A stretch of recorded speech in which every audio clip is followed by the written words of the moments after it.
Penny, aren't you gonna draw something? Relax, we got time. This is so fun. Welcome to MsMojo, and today we're looking at the times everyone's favorite girl from Nebraska proved smarter than her geek squad. How do you know these things? I go outside and I talk to people. Number 20, teaching the guys about fishing. Whenever the guys hit a social wall they can't logic their way around, the solution is pretty simple. Ask Penny. Come on, we must know somebody who can do manly stuff like this. What's up? Just don't expect her to hold your hand while she helps out. Her farm-raised background makes her the most qualified to teach Howard about fishing. While the guys react in horror to her instructions, Penny treats hooking bait and gutting a fish as if she did it every other Tuesday. Fine. Sorry, Mr. Worm. Sherm the worm. Okay, don't name him, just jab a hook in his face. The guys may outnumber her, but she easily carries the most rugged energy among the group. But even after delivering a perfect intro to fishing, the boys are so far out of their depth that Penny's expertise doesn't even get a nibble. Grab the guts and pull. Here we go. Oh, look, it's a female. You can see all the eggs. Number 19, opening Amy's puzzle box. They might be friends, but Amy and Sheldon aren't above treating Penny and Leonard like their personal guinea pigs. Amy has secretly been giving you little puzzles to test your intelligence against chimpanzees in her lab. What? She didn't give me any puzzles. Are you sure? Case in point, Amy discreetly tests Penny's intelligence with a few simple tasks and compares them with primates in her lab. As it turns out though, getting a banana out of a certain bamboo box is far trickier than it looks. While she and Leonard fume over how they've been treated, Penny realizes that he's never actually completed the challenge. Sheldon gave me a banana in a box. He was testing me too. Unbelievable. And how could a chimp even solve that? That was impossible. Really? You couldn't get it out? We don't know how Amy's subjects fared, but for Leonard's sake, let's just hope they also finished below Penny. If nothing else, she gains a measure of revenge for both of them, giving Amy a puzzle of her own to solve. How can I make this up to you? The answer's in this puzzle box. Let's see if you can open it. Number 18, educating Bernadette about Sheldon's spot. After clashing with Sheldon a lot throughout the first 2 seasons, more on that later, Penny's more than aware of how he operates by the time Bernadette is introduced to the group. You want me to put it back? Leonard? It upsets Sheldon when you play with the Sheldon. And so, when the future Mrs. Wallowitz nearly commits the cardinal sin of sitting in Sheldon's spot, Penny's quick to make the save. No! Oh, yeah, you can't sit there. Why not? That's where Sheldon sits. He can't sit somewhere else? Rather than subjecting Bernadette to one of Dr. Cooper's patented lectures on seating etiquette, Penny delivers a pitch-perfect explanation that makes it clear why no one sits there but Sheldor himself. You know she's pulled a smart move for the ages when Sheldon himself rewards Penny with a compliment. It faces the television at an angle that isn't direct, so we can still talk to everybody, yet not so wide that the picture looks distorted.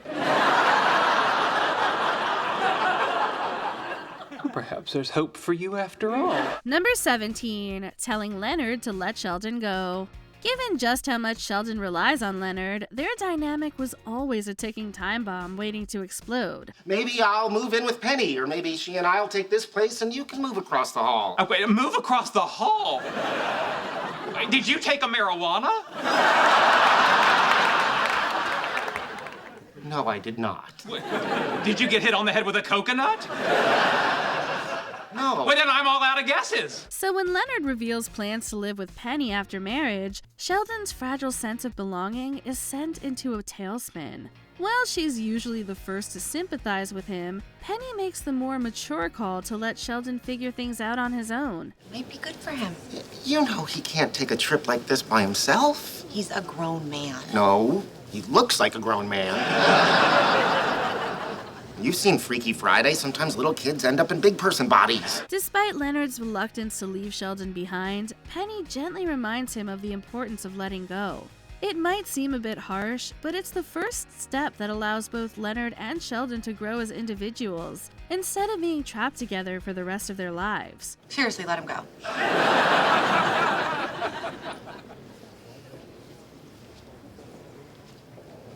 Sheldon, if you really need to do this, I'm not going to stand in your way. Number 16, feuding with Sheldon. It takes a special skill to go toe-to-toe with someone as spiteful as Sheldon. While the guys most resign themselves to living under his reign of terror, Penny dares to take a stand. I'm taking a stand.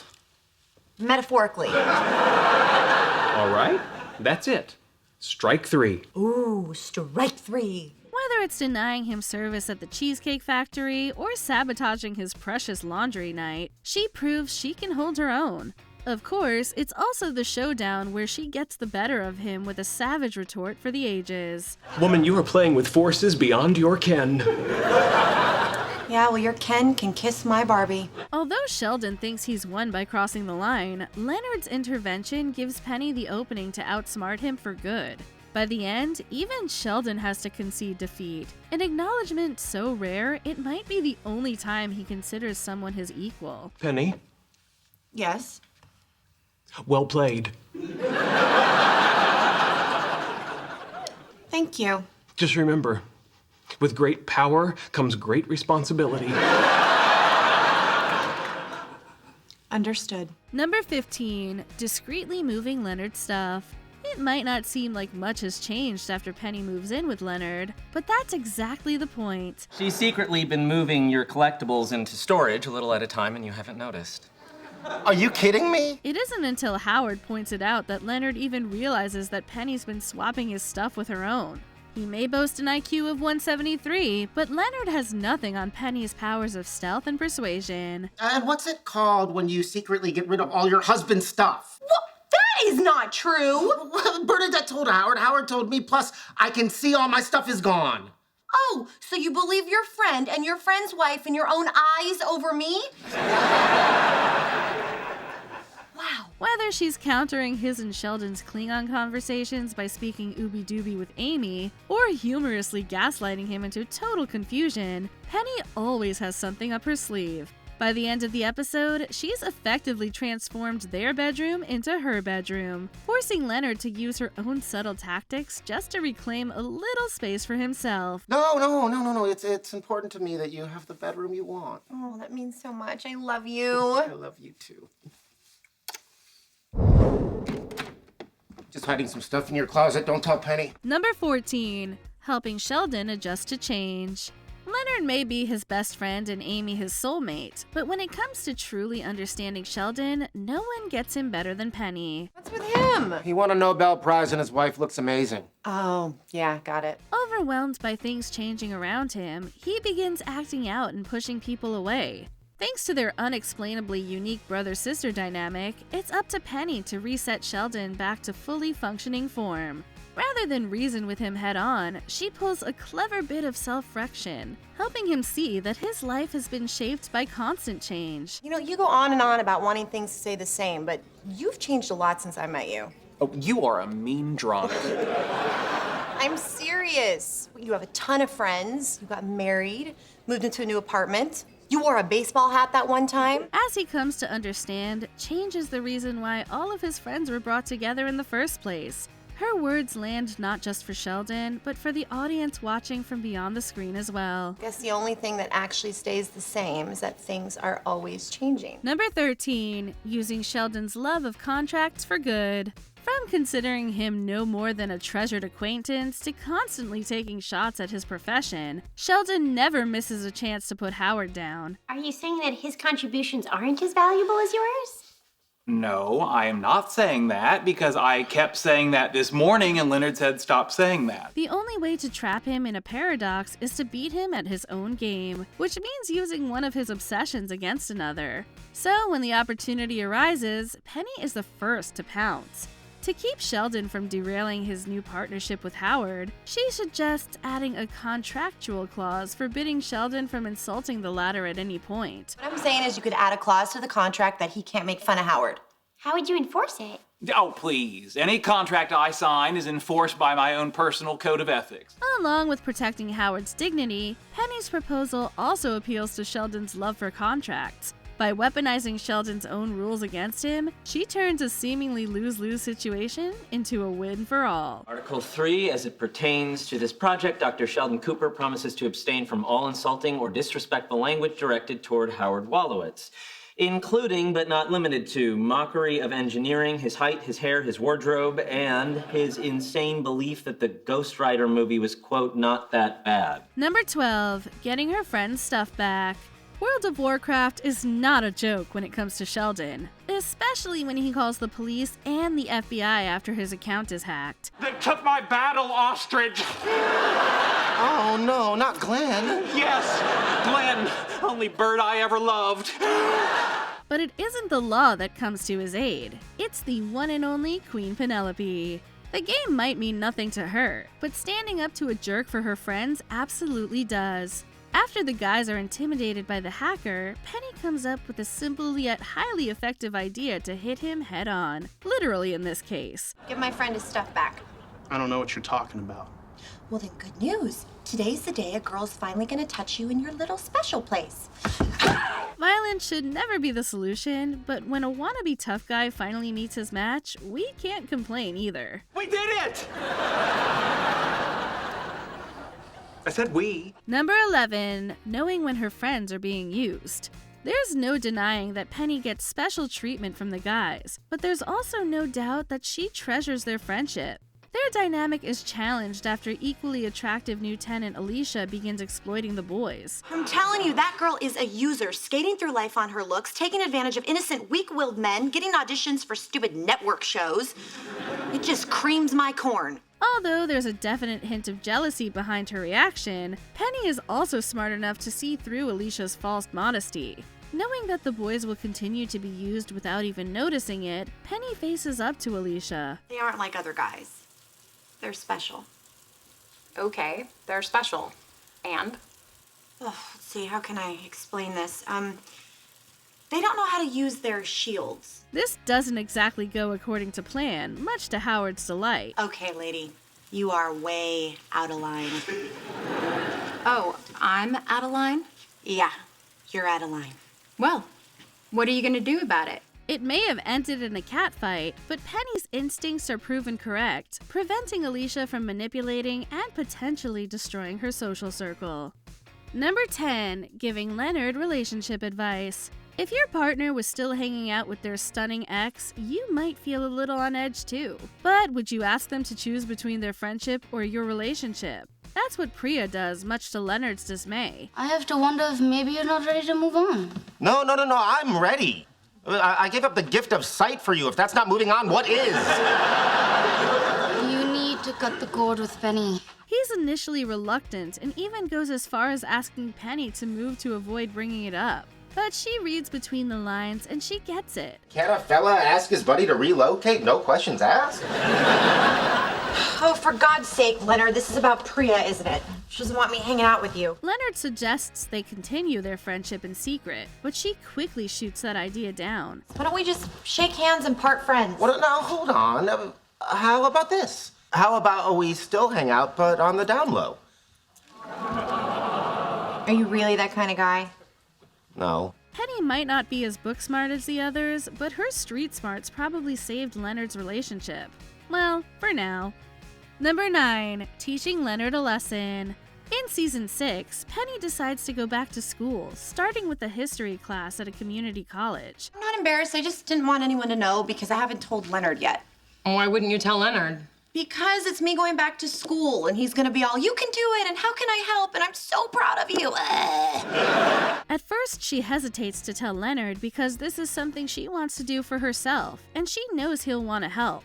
Indeed, he can't resist getting involved, and understandably, she's annoyed. So let me get this straight. You just assumed my paper would be bad, so you wrote one for me. No, I assumed it would be good, then I read it. What? A few days later, Penny shows Leonard that she doesn't need his help to get a good grade. Okay, sure, we discover she asked Amy and Bernadette for help, but Leonard doesn't need to know that. All he needs to know is that Penny's perfectly capable of navigating the academic world without him. I don't think he'll be making that mistake again. Good. So, I know this goes without saying, but if either of you tell Leonard you helped me rewrite this paper, I'll beat you both with a bag of oranges. Number 8, her emotional intelligence. It faces the television at an angle that isn't direct, so we can still talk to everybody, yet not so wide that the picture looks distorted. Perhaps there's hope for you after all. When Sheldon and Penny first met, the idea that they could be BFFs one day was laughable. However, they quickly grew close and arguably had one of the best relationships on the show. In fact, Penny's sensitivity and compassion helped her develop a deeper and unique bond with the quirky genius. I meant more like a little brother. Oh. Well, I suppose I do think of you as a sister. And sometimes a mother. Indeed, she knows how to get through to him in a way that his other friends seemingly can't, even though they've known him longer. She also knows how to keep him in check, which, if you know Sheldon, is no easy task. Does it frustrate you? It does. I get that. You know, it's okay to feel frustrated when things aren't going your way. I suppose. Maybe it's not that big a deal. If you ask us, Penny can be credited for much of Sheldon's character development throughout the series. I hope you didn't think you were gonna get through tonight without a hug. You know, I used to hate these hugs. Now they're just extremely irritating. Number 7, figuring out Howard's magic trick. In this classic episode, Sheldon's utterly stumped by Howard's magic trick. Is that your card? Yes, it is very cool. Oh, it's not cool. It's a childish trick designed to confuse and intrigue simpletons. How'd you do it? Naturally, the others revel in his frustration and taunt him endlessly. At one point, Penny tries to convince him to just enjoy the magic, but he's having none of it. Oh, big deal. Not knowing is part of the fun. Not knowing's part of the fun. Was that the motto of your community college? A few scenes later, she gets her revenge for his savage remark by claiming she's figured it out. As always, Sheldon believes he's the most intelligent person in the room, so if he doesn't get it, there's no way she could. Oh, Sheldon, it's almost like you've never met Penny before. If I don't know, you don't know. That's axiomatic. Come here. You're right. Not too bad for someone who doesn't know what axiomatic means. What makes this moment even funnier is that we later discover she's in on a much bigger joke. Number 6, Penny talks finances. To say that Penny's experienced some financial woes would be an understatement. But after switching careers, she goes from struggling actress to successful pharmaceuticals rep. You should come over and read for a part. Oh my God, I would love that. You have a new job. Well, maybe I could do both. I don't think you can do both. I don't think I asked you. During an argument over whether Penny should audition for a Kevin Smith movie, Leonard finds out just how well she's doing. Not only does she earn twice as much as him, but she also has a pretty responsible plan for her finances. If you're making all this money, where is it? In a safe place? What does that mean, under your bed? No, it means a diversified portfolio of stocks and bonds. I'm not overly conservative, I'm young, so my guy said I can afford to take some risks. Leonard's miffed by this new dynamic in their relationship, but we're super impressed by how she's turned things around. She also skillfully uses Leonard's insecurities and her quick wit to win the audition argument from before. Would it make you feel better if I did something dumb, like sneak out of work one day to go audition for a Kevin Smith movie? That would be great, thank you! Number 5, winning game night. It's game night in Apartment 4A. Sheldon's convinced that he's at an advantage for simply being, well, him. Pictionary, what are the teams? How about boys versus girls? Oh, that hardly seems fair. Yeah, but I guess any team that I'm not on has a decided disadvantage. But he quickly learns that much of his braininess and expertise isn't just useless here. It's actually holding him back. Penny takes her good sweet time to enjoy the moment before stealing the show and the game. All right, that's enough.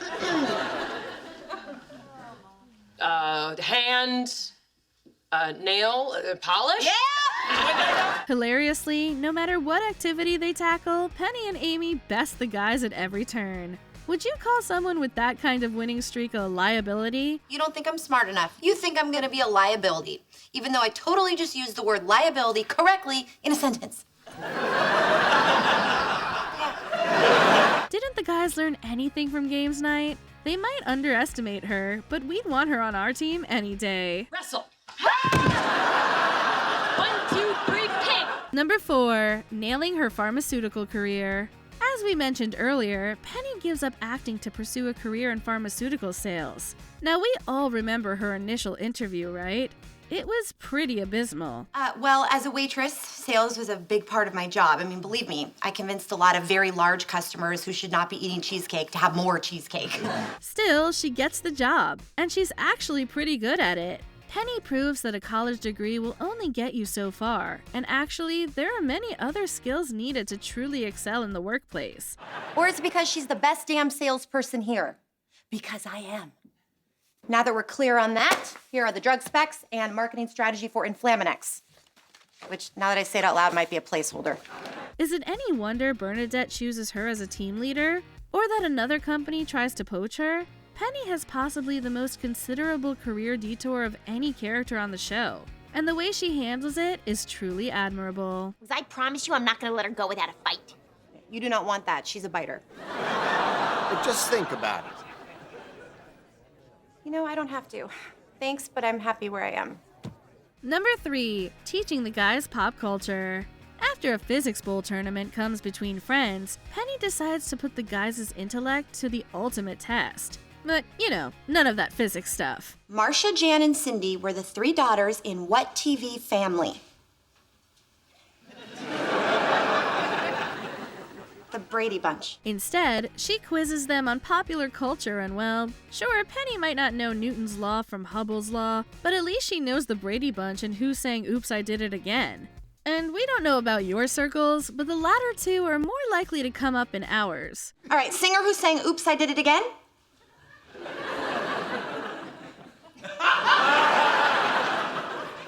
Okay. We think it's easy to determine who came out on top here. At least the next time we see Penny quiz Sheldon on pop culture, he shows some progress. Chloe? See,